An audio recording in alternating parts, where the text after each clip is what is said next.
Endi mana harakatlar yanada ham ko'tarilyapti. Mana ko'rishingiz mumkin, что уже mushaklar ishlayapti. Ishlayapti. Endi shifosini bersa bo'ldi. Bir yilchala to'shakka maqlanib yotdim-da. Qanaqasiz? Assalomu alaykum, yaxshimisiz? Ravshan aka, hozir mana bu qilayotgan magnitimiz. Bu qarang, bu sizga qo'yapmiz. Qisqa mushaklarni bo'shashtiradi. Qon aylanishlari yaxshilanadi, nerv o'tkazuvchiliklar tiklanadi. Xudo xolasa harakatlaringiz masofasi uzayadi.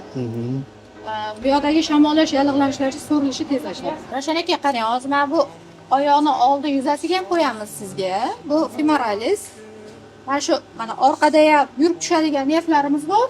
Oldinga o'tib ta'sir qiladigan nervlarimiz bor. Bu mana shu oldingi yuzadagi nervlarga ta'sir qilish uchun qilamiz. Oyoqni oldi yuzasi mushaklarini ishlashini yaxshilaydi. Qon aylanishlarni yaxshilaydi. Xudo xolasa o'zi lecheniyalarni olayotganda og'riq kuchayib ketmayaptimi? Sezyapsiz lekin. Ha. Xuddi bir narsani ichkaridan tortganda nervlaringiz o'ylanadi. Harakatga ham kelyapti bundan. Ha. Mana bugun obhodda ko'rdim. Oyoqlaringiz anchani kelganingizda tremor bo'lib yotuvdi. O'shalaringiz yaxshilanibdi. Tonuslaringiz bo'lyapti, to'g'ri. O'shalaringiz kamayadi. Ravshan aka, bu muolajalarimizda ancha yaxshi yengillik his qilasizmi? Ancha o'zgarishlar his qilasiz. Harakatlaringiz ozgina ko'paygan. Birinchi kelgan kunlarida barmoqlari harakati sust edi, barmoqlari ustiga chiqib ketgan edi.